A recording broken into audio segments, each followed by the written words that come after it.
Hora Samang Inang, orang tua kami lansia yang diberkati oleh Tuhan, kita berjumpa kembali dalam ibadah lansia gereja kita HKBP Selasa 23 Maret 2021. Kita persiapkan hati dan pikiran kita untuk beribadah kepada Tuhan. Kita berdoa dalam hati masing-masing. Amin.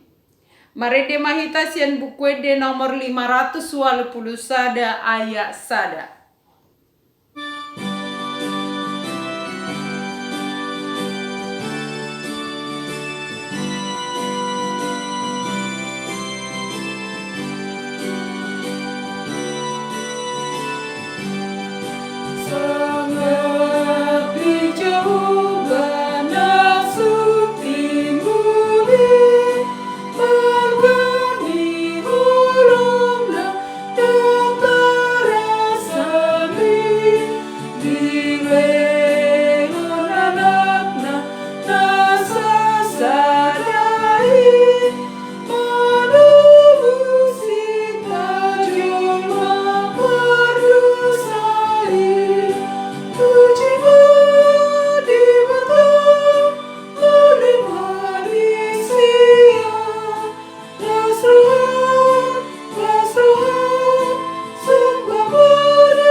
Kita berdoa.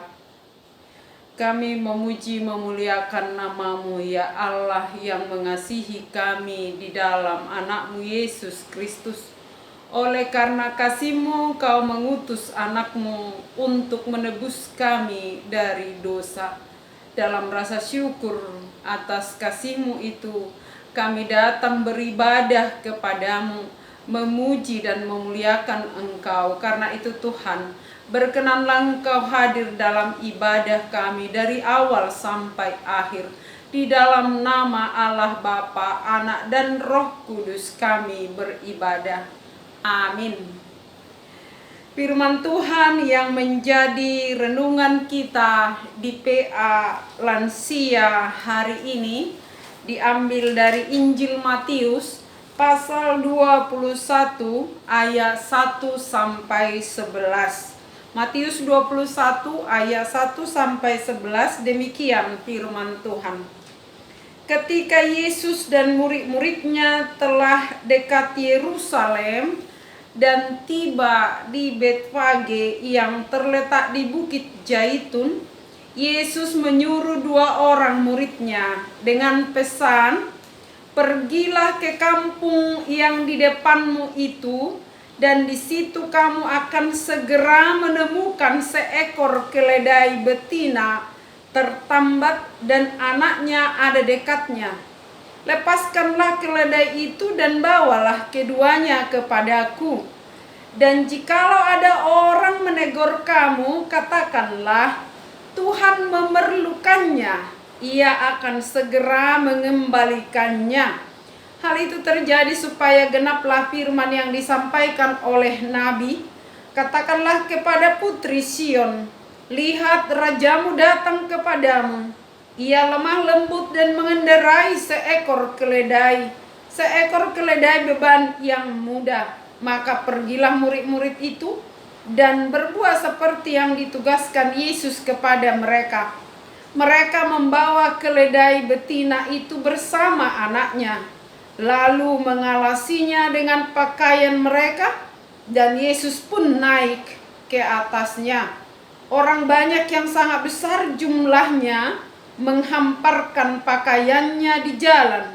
Ada pula yang memotong ranting-ranting dari pohon-pohon dan menyebarkannya di jalan.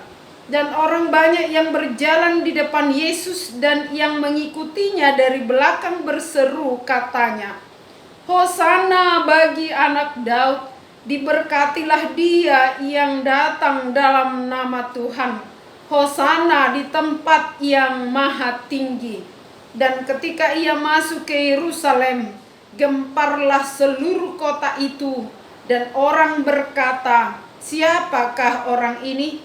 Dan orang banyak itu menyahut, "Inilah Nabi Yesus dari Nazaret di Galilea." Demikian firman Tuhan. Shalom buat kita semua.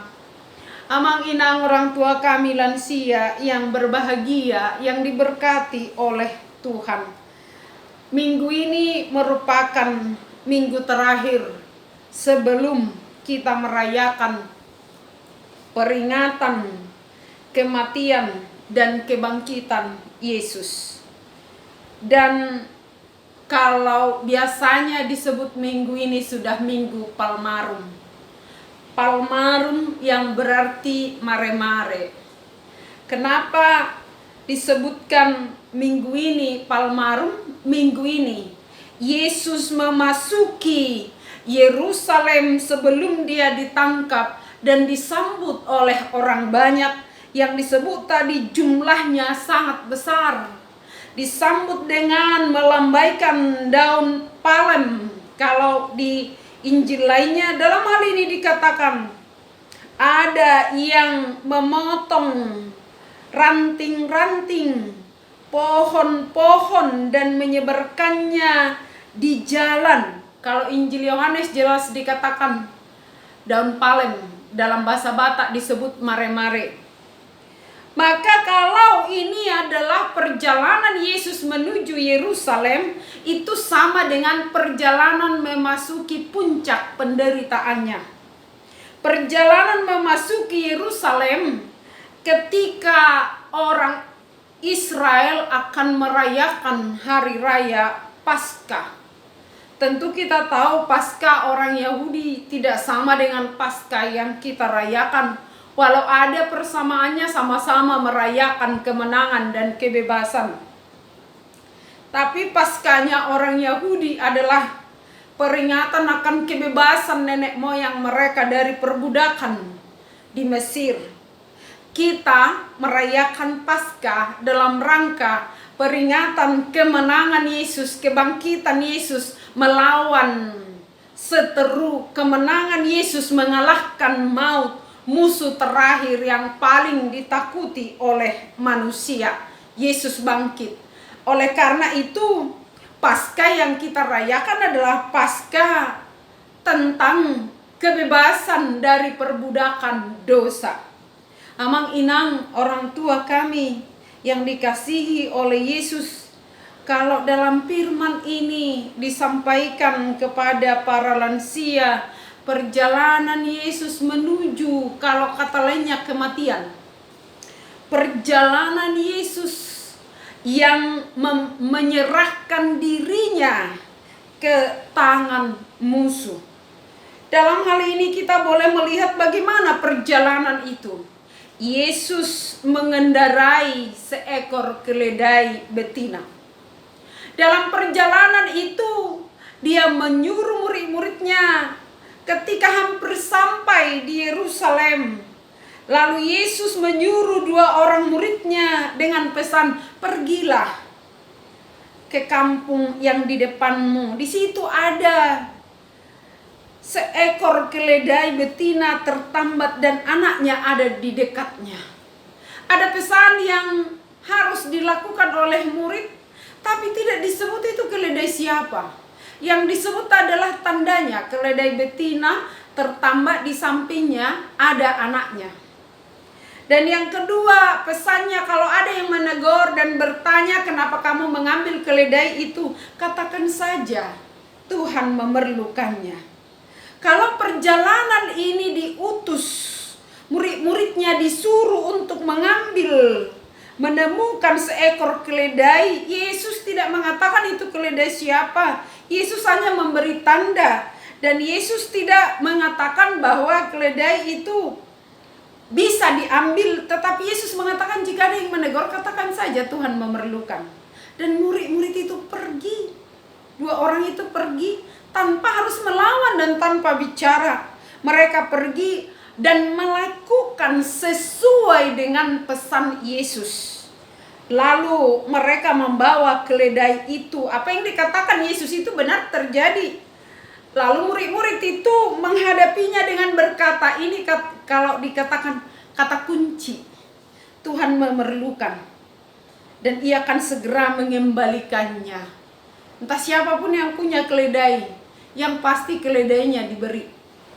Kalau Tuhan memerlukan, tidak ada yang bisa menghalanginya. Karena apa? Karena Tuhan adalah pencipta dan pemilik dari segala sesuatu. Ikhlas atau tidak, jika Tuhan memerlukan, tidak ada yang menghalangi. Tapi jika kita melihat di sini, kalau ini di daerah Betfage disebut dekat Betani. Betania itu adalah daerahnya Lazarus yang dihidupkan Yesus dari kubur. Maka diduga di tempat itu banyak yang mengenal Yesus. Banyak sahabat-sahabat Yesus yang mengasihi Yesus. Maka Yesus juga tahu di situ ada keledai dan di situ orang yang mengenalnya akan memberi apa yang diperlukan oleh Yesus. Dan itu terjadi. Maka jadilah seperti yang sudah dinubuatkan Nabi Zakaria. Yesus memasuki Yerusalem dengan menunggang seekor keledai. Kalau dikatakan menunggang seekor keledai, itu menggambarkan tunggangan untuk berdamai. Padahal Yesus disebutkan seorang raja. Yesus mengendarai seekor keledai, menunggang tunggangan yang akan membawa damai, simbol dari kerendahan hati. Lalu ada yang bertanya, kalau dia adalah Raja Mesias yang diurapi oleh Allah, kenapa dia tidak menunggang kuda? Kuda itu ditunggangi untuk berperang, tapi keledai untuk berdamai. Itu artinya Yesus memasuki kota Yerusalem, Yesus memasuki daerah orang-orang yang memusuhinya, yang siap menangkapnya, tapi Yesus datang membawa damai dengan kerendahan hati. Amanginang, kita lihat apa respon orang banyak. Yang kalau di sini disebut orang banyak, sangat besar jumlahnya. Karena itu mau perayaan Paskah, dikatakan ada kebiasaan mereka setiap tahun merayakan Paskah itu dengan jumlah yang besar. Sebab apa? Sebab datang dari segala penjuru. Dan diperkirakan waktu itu yang hadir ada sekitar 2,5 juta jiwa yang datang. Maka penuhlah Yerusalem dengan orang-orang. Dan ketika perayaan Paskah itu terjadi, biasanya mereka wajib mempersembahkan korban, persembahan untuk menghapus dosa mereka yang mereka lakukan. Dan itu wajib. Seekor domba atau seekor kambing atau seekor sapi, lembu, apa yang bisa mereka bawa. Dan jika ekonominya lemah, kata lainnya miskin, bisa berkumpul beberapa orang untuk membawa satu korban persembahan. Misalnya seekor domba minimal 10 orang satu kelompok. Artinya kalau 10 orang satu korban, seekor korban yang dipersembahkan. Dan jika ada 2,5 juta orang yang datang waktu itu, berarti paling tidak 250 ekor korban yang akan dipersembahkan di sana. Korban untuk mohon ampun, korban untuk penghapus dosa, darahnya ditumpahkan, dan di mana umat itu memohon pengampunan dari Tuhan. Tetapi dalam Paskah kali ini, apa yang dipersembahkan? Yesus yang memasuki Yerusalem, dialah korban persembahan itu, darahnya yang akan tertumpah. Dan dikatakan satu orang mati untuk menebus, untuk kehidupan semua orang. Yesus menjadi korban persembahan yang kudus, yang berharga, dan dilakukan itu hanya satu kali untuk selama-lamanya, dan itu cukup untuk menebus dosa seluruh umat manusia. Karena itu amang inang, di PA Lansia pada saat ini kita boleh belajar bagaimana Yesus ketika menghampiri kematian itu, ketika dia tahu dia akan mengakhiri perjalanannya sebagai manusia di dunia ini. Ketika dia tahu ada banyak orang yang akan menyongsong dia dan menangkap dia, dia tidak lari dari perjalanan, dia tidak sembunyi, dia tidak berhenti. Kita bayangkan dengan kita sekarang yang beribadah di rumah masing-masing, kita tidak bersembunyi, tetapi kita sedang menjaga diri kita dari COVID-19. Yesus yang maju di dalam permasalahan pergumulan itu untuk menyelesaikan segala persoalan akibat dari dosa, dan oleh bilur-bilurnya kita menjadi sembuh. Jangan pernah takut. Bersama dengan Yesus kita akan mendapatkan keberanian. Walau kita harus bijaksana. Dalam hal itu para lansia tidak perlu saya nasihati. Tapi firman ini mau mengatakan, apapun persoalan, jika Tuhan mengizinkan, itu bisa saja terjadi. Maka persiapkan diri menghadapi segala sesuatu. Entah itu dari persoalan anak, ekonomi, atau apapun pekerjaan. Yang pasti dikatakan, lihat rajamu datang kepadamu, ia lemah lembut, ia dengan damai, ia dengan sukacita. Lalu bagaimana respon orang-orang yang mengikutinya? Bersorak dan berseru berkata, Hosana bagi anak Daud. Diberkatilah dia yang datang dalam nama Tuhan. Mazmur 118 ayat 26.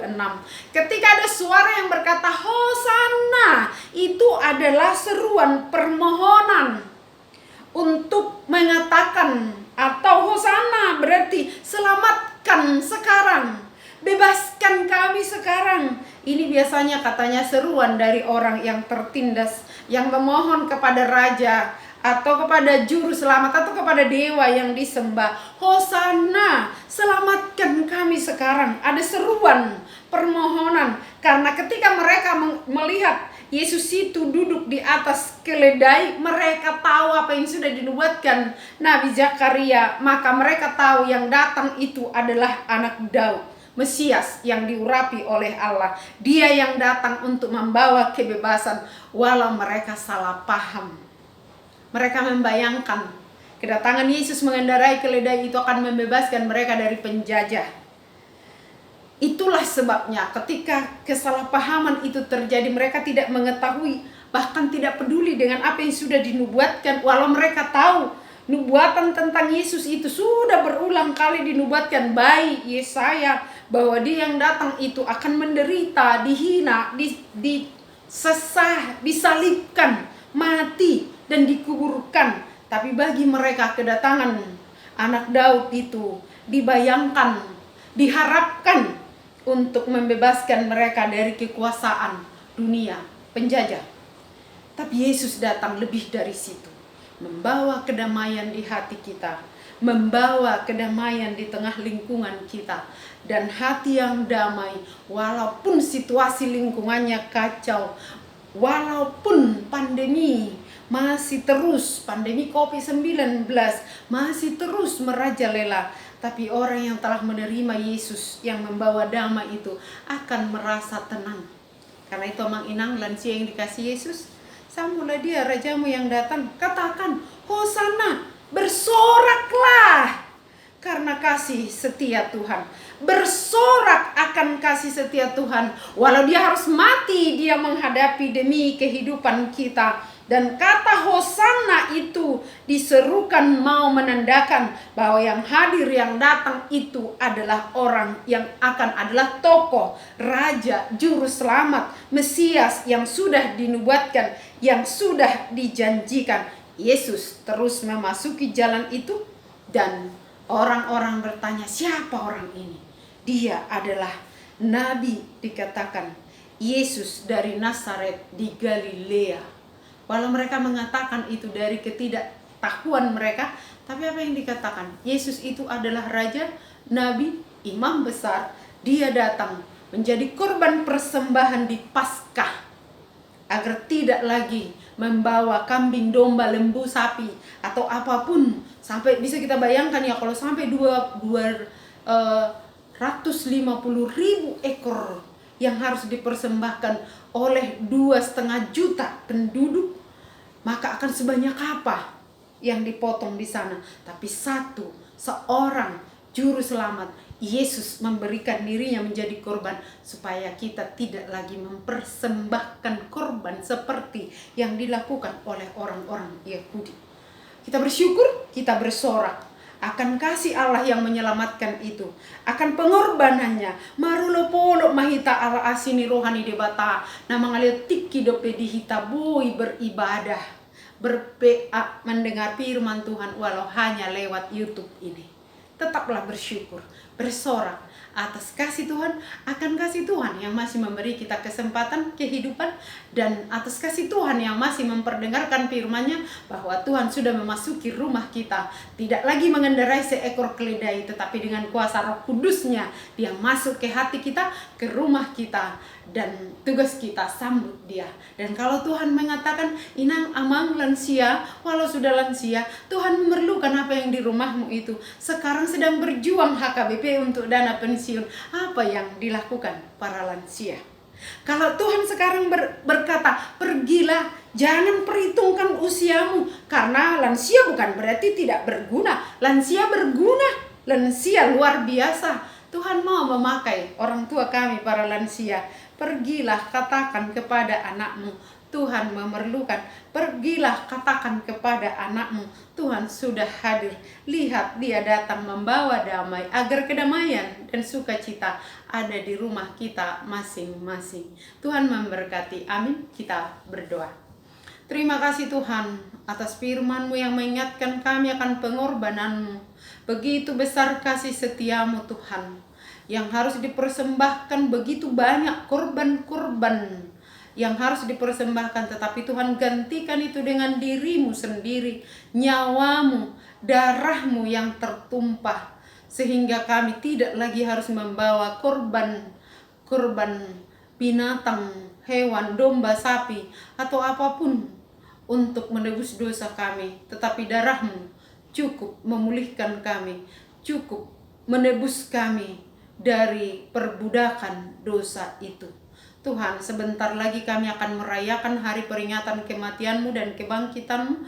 Persiapkan kami untuk menyediakan apa yang Tuhan perlukan. Jangan biarkan kami terlena oleh karena situasi yang kami hadapi. Sekalipun kami beribadah di rumah kami masing-masing, biarlah orang tua kami para lansia menerima kedamaian dan kebahagiaan yang daripada-Mu. Walau mereka berjalan menuju masa akhir itu, mereka dengan penuh keberanian dan sukacita bersorak memuji Tuhan, bersorak akan kasih setia Tuhan. Tuhan mengizinkan mereka sampai lansia. Terima kasih Tuhan atas berkat-Mu di umur yang panjang untuk para orang tua kami. Kalau Tuhan memberi umur panjang, berilah kesehatan, sukacita, kedamaian dalam hidupnya, di tengah keluarga, di dalam kehidupan anak-anaknya, agar para orang tua kami yang lansia ini sungguh bersukacita melihat kasih-Mu juga tercurah atas anak-anaknya, keluarga-keluarga anaknya yang mungkin ada yang sedang berseteru. Tuhan yang menyatukan, yang mendamaikan. Kalau ada yang sedang bergumul akan keturunan, biarlah Tuhan juga yang memberikan keturunan bagi anak-anak para lansia yang mengikuti ibadah ini dimanapun berada. Tuhan, jika ada orang tua kami para lansia yang sedang berdoa untuk jodoh anak-anaknya atau cucunya, biarlah Tuhan yang memberikan. Tuhan yang memberi kebahagiaan, kedamaian di dalam hati orang tua kami para lansia, supaya mereka boleh menjalani hari-harinya dengan sukacita walau mereka harus tinggal di rumah dan belum bisa beribadah, tetapi Tuhan selalu punya cara untuk menolong. Terima kasih Tuhan, tolong mereka yang sedang kurang sehat.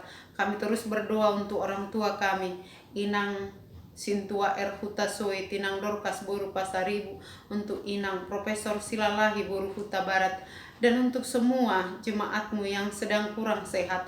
Tuhan yang memberikan hati yang damai, semangat untuk terus berharap akan pertolongan-Mu. Kami serahkan semuanya hanya ke dalam tangan-Mu. Untuk para orang tua kami yang lansia yang ulang tahun, biarlah Tuhan menambahkan sukacita, kesehatan, agar mereka selalu bersukacita mensyukuri kasih Tuhan yang memberikan umur panjang.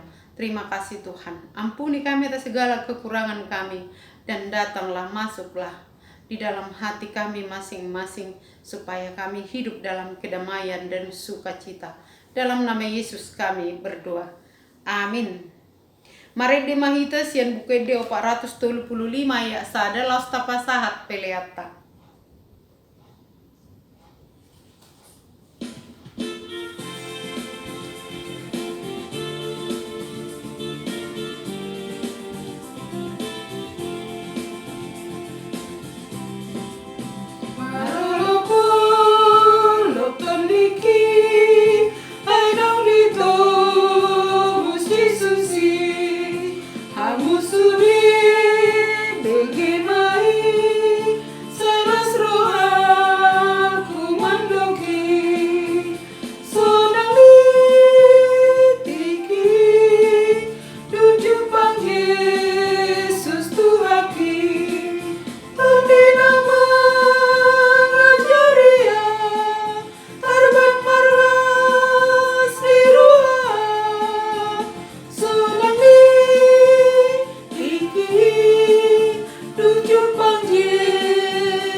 Kita sama-sama berdoa dalam doa Bapa kami.